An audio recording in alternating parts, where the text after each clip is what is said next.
হচ্ছে মাননীয় প্রধানমন্ত্রী এই মুহূর্তে মালয়েশিয়া অবস্থান করছেন এবং সেখানে সবচেয়ে বেশি বলা হয় যে মধ্যপ্রাচ্যের পরে মালয়েশিয়া আসলে আমাদের দ্বিতীয় শ্রমবাজার, বিশাল বড় শ্রমবাজার।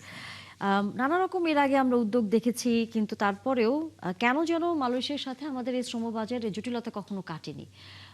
তারা বারবারই বলেছে দক্ষ হচ্ছে শ্রমিক তারা চায়, তারা হচ্ছে তাদের যেসব জায়গা, বিশেষ করে তাদের সেখানে কৃষির জায়গাটি অনেক বেশি হচ্ছে তাদের লক্ষ্য রয়েছে। তারা চায় বাংলাদেশে যেহেতু নিজেও একটি কৃষি প্রধান একটি দেশ, এখান থেকে যদি মানুষ যায় তাদের জন্য সুবিধা হয়। কিন্তু আমরা ঘুরে ফিরে দেখি সেই দালালের মাধ্যমে যাওয়া, এক ধরনের নির্যাতনের শিকার হওয়া, এটি একটা অংশ।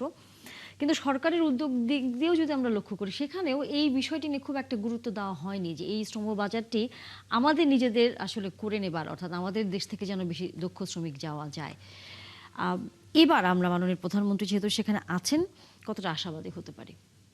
ধন্যবাদ আপনাকে এবং আপনার মাধ্যমে ৭১ টেলিভিশন সকল দর্শকদের।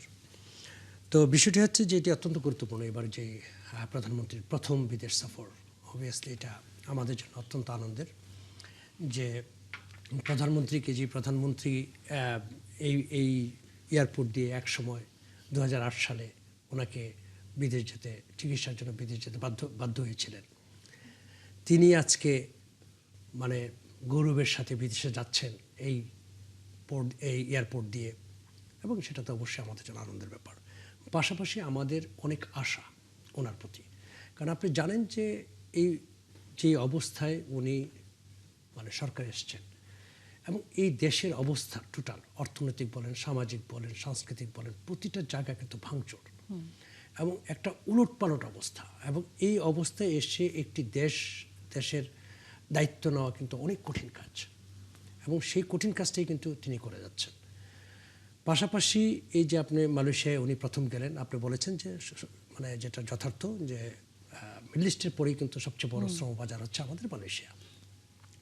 এই যে শ্রমবাজার আমরা বলছি, এবং পৃথিবীতে বোধহয় আই থিঙ্ক সো ১২০ মিলিয়নেরও বেশি আপনার মানুষ আমাদের ১২ মিলিয়নের বেশি বোধহয় মানুষ বিদেশে থাকে। তো এই ১২ থেকে ১৫ মিলিয়ন মানুষ বিদেশে থাকে এবং যারা রেমিটেন্স পাঠায়। কিন্তু এই যে পুরো বিষয়টা, এটা এক ধরনের কিন্তু শিল্প। এই যে আমাদের যে শ্রম বাজারটা, এটা একটা শিল্প, এবং এই জায়গাটা কিন্তু কখনোই কিন্তু ওইভাবে দাঁড়ায়নি। এবং এখানে আপনি দেখবেন যে দালাল একটা গোষ্ঠী, এবং এই গোষ্ঠীর মাধ্যমে কিন্তু আমরা সবসময় এই সাধারণ মানুষ কিন্তু নিগৃহীত হয়েছে, প্রতারিত হয়েছে। এবং সবচেয়ে বড় ব্যাপার আপনি জানেন যে এই বিদেশে যেখানে শ্রমিকরা যাচ্ছেন, আমাদের মানুষ যাচ্ছেন, সাধারণ মানুষ, সেখানে কিন্তু তাদের দুই ধরনের ডিমান্ড থাকে। একটি হচ্ছে স্কিল্ড ওয়ার্কার, যেটাকে আমরা বলি, আর হচ্ছে আনস্কিল্ড ওয়ার্কার। শুধু স্কিল্ড ওয়ার্কার যাবে তা কিন্তু না, আনস্কিল্ড ওয়ার্কার প্রচুর পরিমাণ ডিমান্ড কিন্তু বিদেশে রয়েছে। তো সেই জায়গাতে আমাদের দু ধরনেরই মানুষ আছে আমাদের দেশে। কিন্তু যেটি হচ্ছে এই যে মালয়েশিয়ায় যাওয়া নিয়ে আপনি দেখেন, যেখানে ভারত থেকে যারা যাচ্ছে মালয়েশিয়ায়, তাদের খরচ যদি হয় ১ লক্ষ টাকা, আমাদের খরচ হচ্ছে ৩ লক্ষ টাকা, মানে ৩ গুণ বেড়ে যাচ্ছে খরচটা। এবং তাতে মানে সবচেয়ে বেশি ভুক্তভোগী হচ্ছে সাধারণ মানুষ। এই যে ২ লক্ষ টাকা তাকে বেশি দিতে হচ্ছে, মানে আমি একটা উদাহরণ হিসেবে দিচ্ছি, এই ২ লক্ষ টাকা কিন্তু যাচ্ছে একটা নির্দিষ্ট গোষ্ঠীর হাতে। এবং ফলে এই আদম ব্যবসা নামে একটা ব্যবসা আমরা দেখেছি দীর্ঘদিন ধরে মানে একদম মানে বিশাল বড় আকার ধারণ করেছে। এবং সেখানে এমন এমন মানুষ এটার সাথে জড়িয়ে গেছে যারা রাজনৈতিকভাবে শক্তিশালী, যারা অর্থনৈতিকভাবে শক্তিশালী, এবং যেই কারণে আসলে এই ধরনের সমস্যাটা কখনোই সমাধান হয়নি। তা আমি মনে করি যেহেতু এখন জনগণের রায়ে একটা জনগণের সরকার প্রতিষ্ঠিত হয়েছে, সেই হিসাবে মাননীয় প্রধানমন্ত্রী তারেক রহমানের কাছে আমাদের অনেক আশা, প্রত্যাশা, ভরসা যে তিনি এই সমস্যাটা সমাধান করবেন, কারণ তিনি যেহেতু সাধারণ জনগণের জন্য কাজ করেন। অবশ্যই। আমাদের সাথে এর মধ্যে দর্শক যুক্ত হয়েছেন কামরুজ্জামান রতন, বিএনপির দলীয় সংসদ সদস্য। অনেক ধন্যবাদ কামরুজ্জামান রতন যুক্ত হয়েছেন আমাদের সাথে, এবং আপনাকে স্বাগত জানাই ৭১ চ্যানেলে। সালাউদ্দিন আইবি, আপনার কাছে একটু আসতে চাই। আমরা মালয়েশিয়া প্রধানমন্ত্রীর সফর নিয়ে কথা বলছিলাম, হয়তো চীন সফর নিয়ে আরেকটু পরে আলোচনা হবে।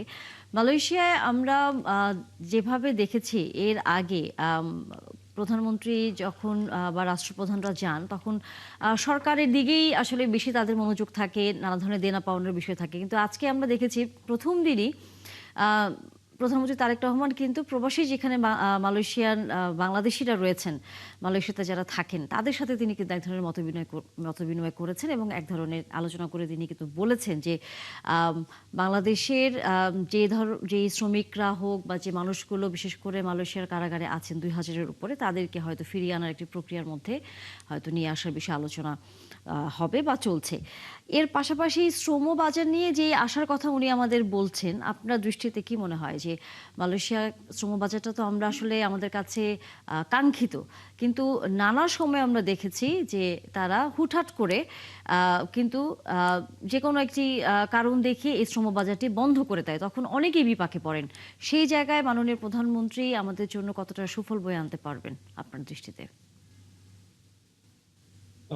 ধন্যবাদ আপনাকে, ধন্যবাদ আমার জন রতন ভাই, উপস্থিত সম্মানিত অন্যান্য আলোচক বৃন্দ, সম্মানিত দর্শক বৃন্দ। দেখুন, বাংলাদেশ থেকে প্রায় 1.5 কোটি মানুষ বাংলাদেশের অর্থনীতিকে আমি বলবো ধরে রাখার জন্য মুখ্য ভূমিকা পালন করছে।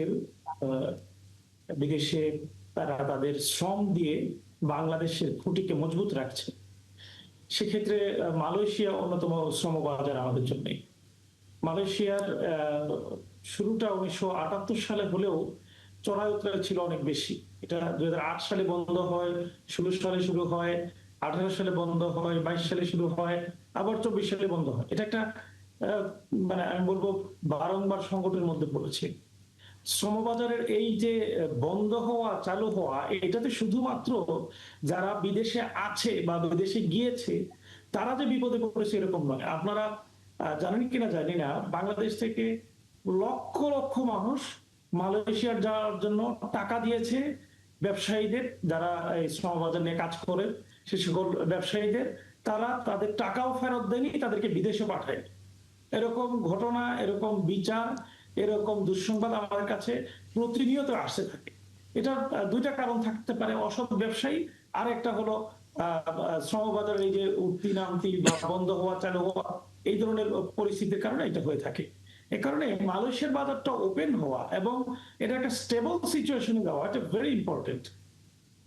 এই জন্য আমি বলবো যে মালয়েশিয়া শুধু ওপেন হলেই চলবে না, আমি বলবো এটাকে একটা স্থায়ী রূপ দিতে হবে, একটা অভিবাসন এমন ব্যবস্থার মধ্যে আনতে হবে যাতে বাংলাদেশিরা যারা আছেন তাদের সেই জায়গায় ফ্লেক্সিবিলিটির পাশাপাশি সাস্টেনেবিলিটি থাকে, কন্টিনিউয়াসলি তারা যাতে একটা রেগুলার বেসিস ইয়েতে যেতে পারে।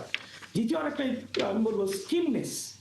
মালয়েশিয়া না, শুধু পুরো মধ্যপ্রাচ্য বলেন, ইউরোপ বলেন, যেখানেই যায় বাংলাদেশিরা বিশেষভাবে, আমার কয়েকটা দেশে যাওয়ার সুযোগ হয়েছে এবং শ্রমিক, ছাত্র অনেকের সাথে বসার সুযোগ হয়েছে। আমি গিয়েছিলাম হলো কনফারেন্স বিজনেসে, তারপরে বেশ কিছুদিন থেকে সেখানে তাদের সাথে কথা বলে একেবারে স্পষ্ট যে তাদের স্কিলনেসের ঘাটতির কারণে তারা যে বেতন পাওয়ার কথা অনেক ক্ষেত্রে অর্ধেক বেতন পায়।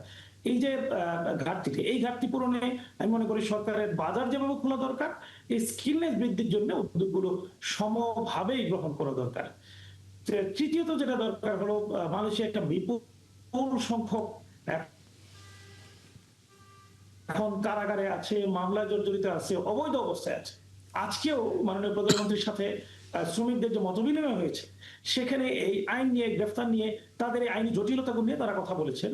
আমি বলবো এটা নিয়ে বিশেষভাবে একটা উদ্যোগ গ্রহণ করা দরকার এবং এটা নিয়ে আমি বলবো একটা টিম বা task force only for Malaysia গঠন এ করা বিষয়ে দরকার। আপনার পরামর্শ, একটা আলাদা করে যদি টিম কাজ করে তাহলে হয়তো বা সেই মালয়েশিয়াতে যারা রয়েছেন তাদের হয়তো উপকার হবে। কামরুজ্জামান রতন, মালয়েশিয়ার সাথে কি আমাদের কোনো বন্দি চুক্তি কি আছে? আমাদের যে বাংলাদেশি শ্রমিকরা বা ভাইরা সেখানে যে জেলখানায় অবস্থান করছেন তাদেরকে ফিরিয়ে আনার ক্ষেত্রে আমরা কি কোনো ধরনের চুক্তি কি তাদের সাথে আমরা করেছি এর আগে?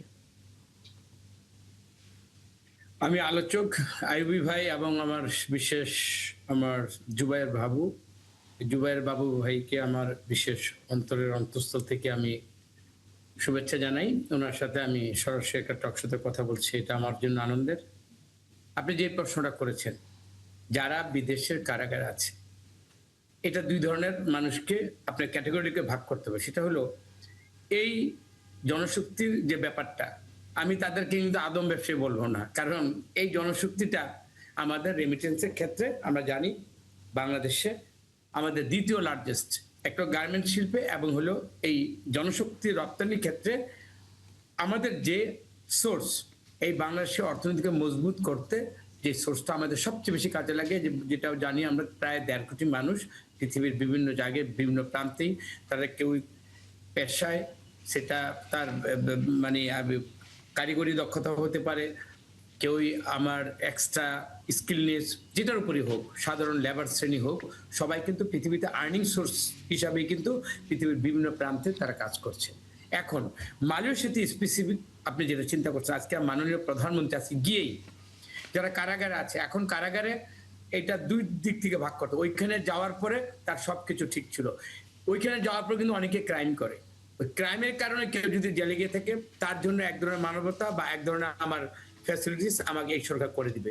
আরেকটা হলো যদি কোনো রিক্রুটিং এজেন্সির তাদের গাফিলতির কারণে তাদের মানে দোষ, এই দোষারোপের কারণে যদি কোনো কেউ যদি ওইখানে জেলে গিয়ে থাকে, আমি মনে করব তাদের ক্যাটাগরিকে ভাগ করবে এবং তাদের অভিযোগগুলো শুনবে, তাদেরকে গভর্নমেন্ট তো সেটা যে কোনো কারণে হোক, যারাই জেলে আছে বাংলাদেশের কোনো মানুষ জেলে থাকাটা এইটাই একটা সরকারের জন্য একটা পীড়াদায়ক। তা আমি মনে করি আমার যে জনবান্ধব তারেক রহমান বিদেশে গিয়েছেন, উনি নিশ্চয়ই উনি নিজেও 17 বৎসর বিভিন্নভাবে কিন্তু কষ্টের মধ্যে দেয়া দেশের বাইরে যে মানুষ আমাদের জীবন কত কষ্টকর হতে পারে এই উপলব্ধিটা আমার তারেক রহমানের আছে।